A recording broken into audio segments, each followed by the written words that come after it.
Oh, hello. Looks like I'm live. Right.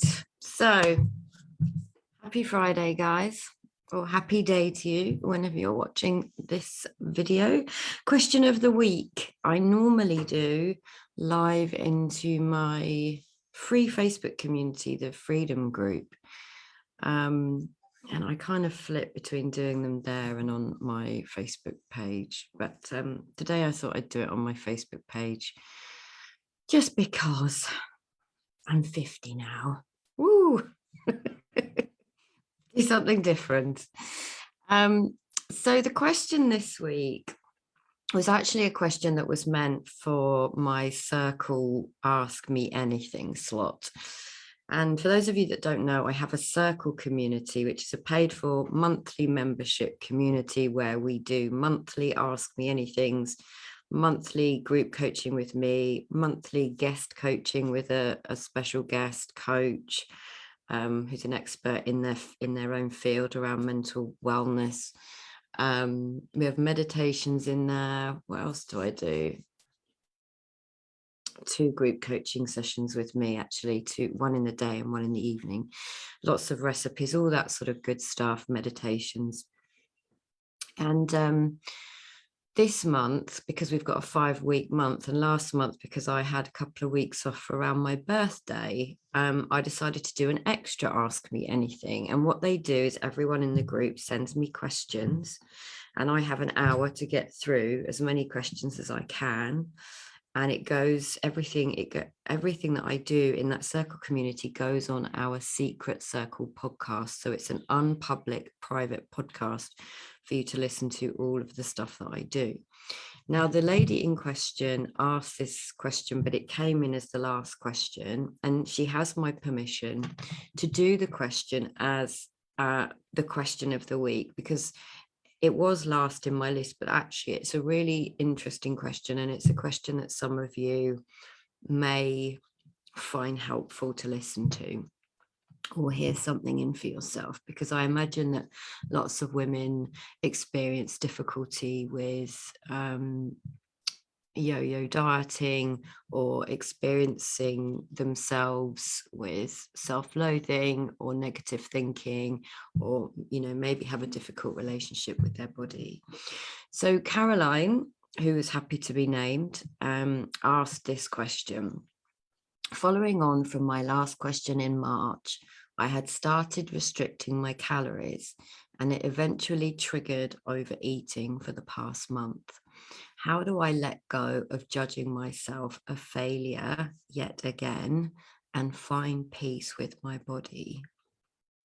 So this is a really interesting question, because Caroline is someone who has seen quite a lot around her own innate health, but has a habit of being mean to herself, slagging herself off, particularly around how she looks, how she feels she looks on the outside, and subsequently has an issue with, or feels she has an issue with food.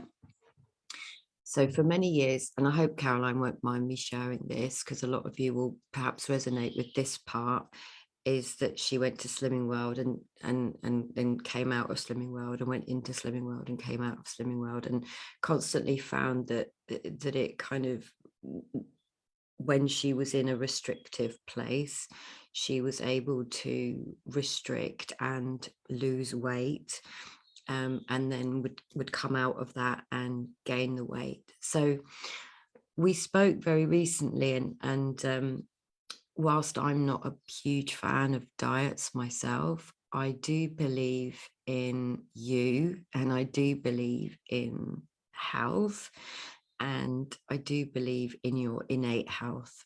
So a lot of habits come from repetition. So habits are formed by our lower brain. And you could take, for example, getting up in the morning, picking up your phone. You might have habits you don't even realize. Getting up in the morning, picking up your phone, having a cup of tea, cleaning your teeth, driving to work, driving in general, having certain routines in the day, you will have habits of behavior that you probably take for granted and wouldn't necessarily see them as habits of behavior because they're automatic. And the reason they're automatic is because it comes from your lower brain, and your lower brain is responsible for making sure that your brain doesn't use up too much energy. And the way that it does that is to create automatic neural pathways. So getting up, having your drink in the morning, all the things I just mentioned are automatic. So it's why you might have an experience of driving to work and suddenly getting to work and not realizing that how you'd even got there, because it's automatic. So your brain sort of goes elsewhere. So the thing with a habit that we don't particularly like is also then it's got heaviness around it because we're judging it. Okay, so Caroline clearly has some judgment around the fact that she's had a period for the past month where she's been overeating. And in her words, what she says is, I had started restricting my calories and it eventually triggered overeating. Now, what I would like to say to that bit, just that part of the question, Caroline, is that is it that the restrictive eating triggered overeating, or is it that you had some stressful thinking and then your habit came back? Because our habit only ever comes back. If I'm trying to give up anything, whether it be overeating, undereating, smoking, drinking, face picking, you name it, any habit that we have is created from the neural pathways in our lower brain. It's not self-sabotage, as some people will have you believe. It's actually a protector part. It's a part of you that's protecting you from very, very, very stressful thinking. So we'll all have our own version of that. So if I feel stressed, I could go to nail biting automatically, or I could go to face picking was one of mine. I just sort of go and pick my face, but it was often automatic. So in Caroline's, in my sense, Caroline, is that what's happened is you've restricted your calories, gone back to counting calories, restricted calories, had some stressful thinking, gone back to overeating, as you describe it, which it might have just been eating normally as opposed to restrictive eating. If you can feel the difference in that, was it actually overeating or was it just eating normally, but your brain will put two and two together and make the connection, which is, oh, it must be because I've been restrictive my eating that I've then overeaten, and then what's happened is you've gone into a habitual place of self-judgment, self-loathing, calling yourself a failure. And you're not a failure, and it's not self-sabotage, and I doubt that that's the connection. My guess, if I had to guess, Caroline, is that you innocently went back to a place where you feel in control, right? But if I'm looking outside of myself rather than inside for the answer, it looks like peace with my body, which is what you said. How can I find peace with my body? It looks like peace with my body comes from losing weight or being a certain size or a certain number on the scale that I've made up. You may have made up a certain number that you want to be, or you may have other reasons for wanting to lose weight, but you put your happiness and your well-being and you attach it to this goal that you have created, that you have made up, that's actually changeable. Women's weight fluctuates all the time, through the years, through the months, through the day, depending on, how much water we drink, what kind of food we eat, how well we sleep, what our hormones are doing, how stressed we are. The more stressed I am, the more chaos and inflammation is created in my body, which impacts my weight. I don't personally weigh myself at all anymore, so I have no idea about that. And the reason I don't is because for many years, every morning, part of my habit was to stand on the scales and see how much I weighed. And my well-being was dependent on the number on the scales. So I made my well-being dependent on this number that I'd either made up was good or was bad. So what we've got to see, and what I want you to try and get a feel for, Caroline, is that this is a place that is a protector part for you. And I know that I spoke about this in yesterday's circle, Ask Me Anything. Anything that we do that people or you would classify as self-sabotage and then call yourself a failure is because you're in that place of what's known to you. So it's known to you that you can't, whatever you're making it mean about yourself, that you are a failure, that you are never going to get it, that this won't work for you. And you get to be right, like with that framework, like of, I want to lose weight, I'm going to restrict my calories, I want to get to this weight, I have all these kind of goals that I want to achieve, and I'll get there when, I'll be happy when. You make your happiness dependent on those things. But if at the back, if your core belief is, I'm not good enough, I'm never going to do this, and your happiness and well-being is dependent on this, you get to be right. You get to be right, but you're not.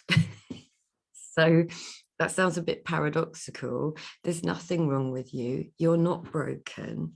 You went back into an old habit because I suspect you had some heavy thinking, and that's what your brain came up with as a solution to the heavy thinking, to the stress. It doesn't mean there's anything wrong with you. What it actually means is that your brain is working perfectly. It doesn't mean what you think it means. And if I've got a habit of being hard on myself, then there I go, like there it is. There's my proof, if you like, that I'm not worthy and I'm never going to get it. And whatever else I have a habit of telling myself. So if you can just see that you are already good enough, you are not a failure. Like, what is a failure? It's a word, a label that society has used, usually in the sort of school system, around failing an exam.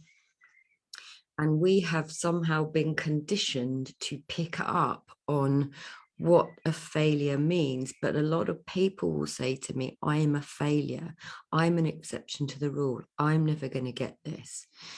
But actually, what if you couldn't fail at anything? What if there was no failing? What if there was only being and experiencing and allowing and receiving the invitation in there, Caroline? If I call myself a failure, like, we feel our thinking. So we have a thought and we feel that. They're two sides of the same coin. I can't have an experience without thought. But if I feel like I'm a failure, I feel constricted.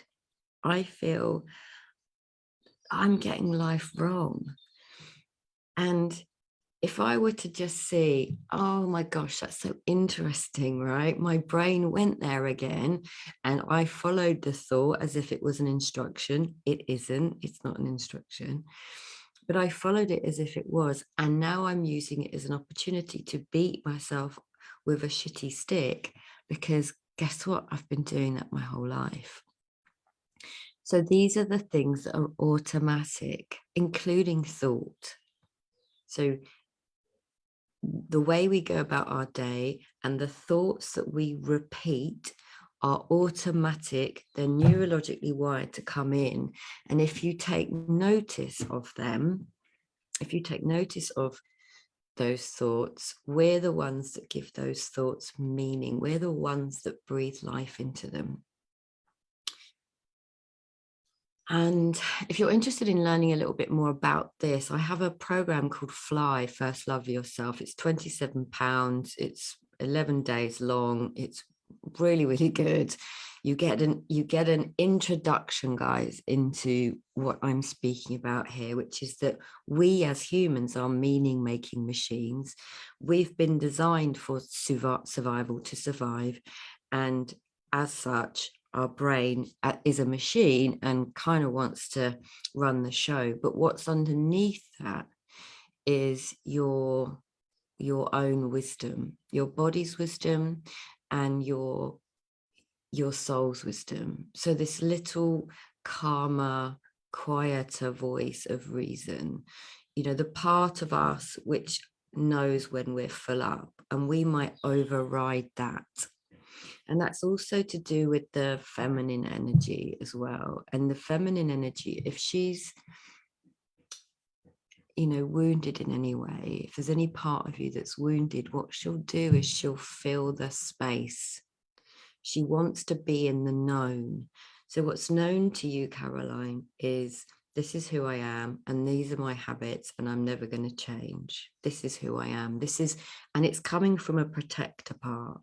Like it's been protecting you in some way. So that's a deeper inquiry, and not for this kind of forum.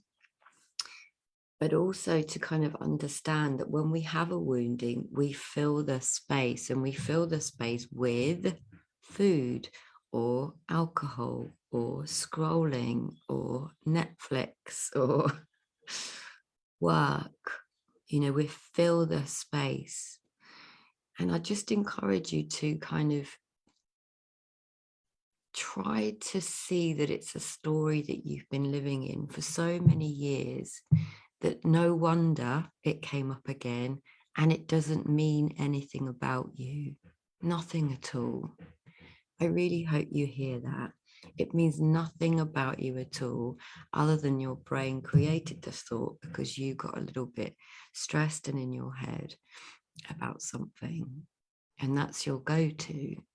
But underneath that is the voice of reason. Underneath that is your sense of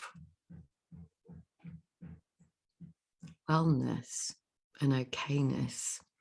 In fact, that is your default. We just tend to tell ourselves a shitty story with our shitty committee in our head, and we believe our version of that story because we think we can get life wrong. So I could go on more, but for the purpose of this question of the week, I want to keep it quite brief. If any of this resonates with you guys and you feel you want to offer Caroline some support, or you have a question yourself about this, it would be lovely to hear from you and comment on the video, or come into my free Facebook community, because it's a pretty cool place, and you'd be very welcome. And I try and answer one question a week, that's public, and you can be named or not named. That's entirely up to you. So the more I realized for myself that my happiness wasn't dependent on my circumstances or my body shape or my age or money